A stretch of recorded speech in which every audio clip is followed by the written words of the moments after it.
Hey, what's going on YouTube? So I was actually talking to a friend who was actually curious about getting started with dividend investing, and it kind of seems like they had a lot of struggles just getting to the idea of building a dividend investing portfolio. And maybe you're thinking the same thing, and maybe that's why you clicked on this video, or you just like talking about dividends and hearing about them. So what I wanted to do is actually kind of, re-examine like what I was talking to them about and how dividend investing actually doesn't have to be hard at all. There's actually a very easy way for you to be investing into dividends today that can yield you some really great results. Now, obviously, every person is going to be different in what your financial goals are, but if you're somebody who maybe wants dividends today and, start seeing those benefits coming in right away, there's actually easy paths that you can take that you don't have to go through all these ideas of doing all the research and looking at all these individual companies. There's this thing called ETFs. Now, ETFs in the easiest form is essentially just a group of funds all put together into one whole setup. Now, the way this kind of works is that different companies will put these together for different reasons, and some of them actually put them together for the focus of dividend investing. Now, what we're going to do is actually jump on the computer and kind of take a look at all this stuff. But what we're going to do first is when we jump onto the computer, you're going to see my investing portfolio. It's called Dividend Dennis. My name's Dennis. And what I wanted to just kind of mention is if you're somebody who's interested in getting started with any of these funds and you need a portfolio to get started with, check out M1 Finance in these show notes down below. One, it helps me out financially so you get more free content like this, but two, you have a platform that really helps you focus for the long term and for dividend investing. So it's a great platform for both of those things. And I got tons of tutorials that I'll link up down below on my other channel where I actually go over all the ways to set up this account. Now, what we're going to be talking about, like I said, is ETFs. And the way this is going to work out is there are quite a few ETFs out there in the world. And one of the first ones we're going to look at is actually the Vanguard Dividend Appreciation ETF. Now, appreciation is actually, the values going up on the dividends. So what we're going to be looking at is, some of the holdings. So if we go into here, we're going to see what some of these companies are being held in or being held with. You can see here our current value for the shares of this stock, or this ETF, I should say, is $154.41. That's how much it costs to own one share. Granted, things like M1 Finance, the company I mentioned earlier, that one actually lets you buy into fractional shares, so you can buy it in a smaller amount. So we got companies like JP Morgan, Microsoft, Johnson & Johnson, Walmart, Visa, United Health, Home Depot, all these companies actually do a really good job of increasing their dividends all the time. So that's why this one is set up. So what we're looking at here is on this one, this is just an example, right? So their dividend yield is a little lower than some of the other ones we're going to talk about here today. So make sure you kind of stick with this. So this one has a 1.54% yield. And that means if you put in your money in today, how much you're going to get overall.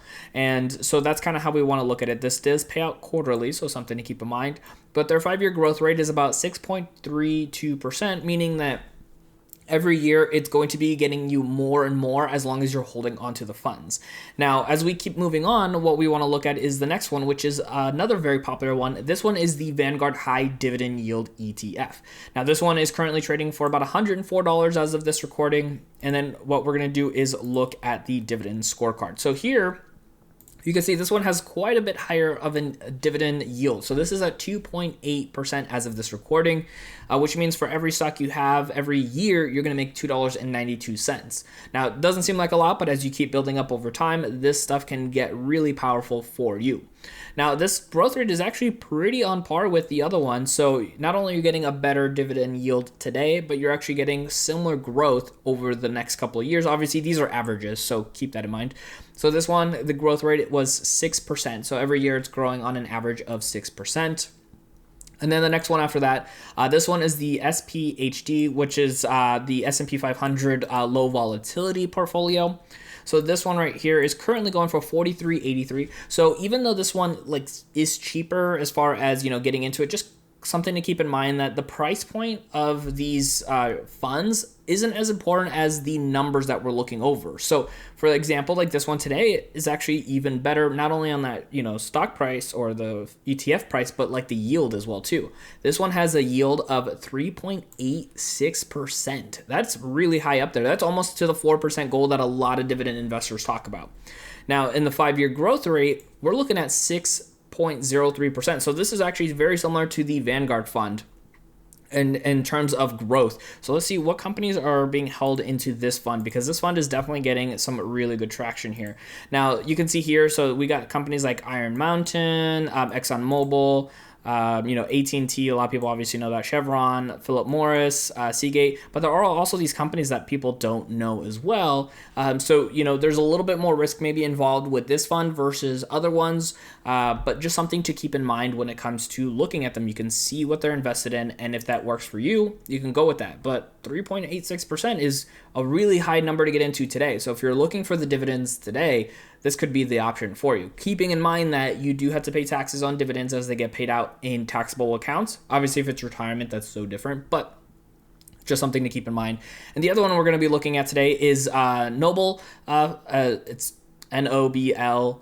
Right over here. So this is ProShares S&P 500 Dividend Aristocrats ETF. So in case you're not familiar, Aristocrat is a term that people use in the dividend world, where if a company has increased their dividends for the last 25 years, they're considered an aristocrat. So I mean, just imagine increasing a dividend for 25 years, meaning whatever somebody bought in 25 years ago, and then what they're getting today is far way more as far as the yield goes. So that's a really cool accomplishment for a lot of companies.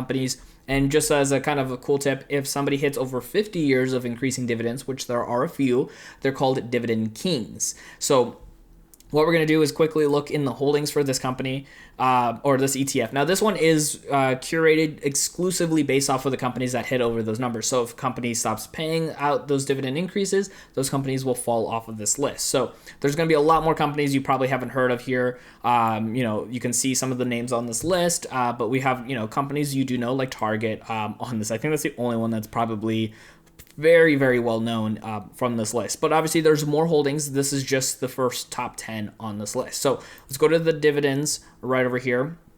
Now we can see that this dividend yield is 1.95%, but look at their growth rate over the last 5 years. You're looking at an average of 12.19%. So this is actually double the increase year over year over the last 5 years in comparison to the rest that we saw.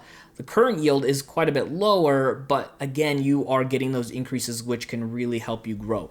As of this recording, a price per ETF on this one is $90.37. So, you might be thinking like, which one might be the best one to go with? Is it this one right over here, which has the 2% yield, the S&P 500 high dividend, low volatility one? Is this one going to be good at 3.86% because it is the highest? But keeping in mind, it says low volatility, which means the stock price probably doesn't change very often. So your principal is not going to actually grow as much as probably some of the other ones. So that's the biggest thing to keep in mind with this fund versus all the others, is that, yes, you're probably going to get a lower return on the actual principal than you would on some of these other ones. So you can see the last year, this has grown 38%. Some of the Vanguard ones, let's see what they've grown as well. In the last year, 36%. So actually not that much better over there. So we're kind of seeing which ones might work out best for some people. This one's 34%, and then the Noble one, let's see which this one went up.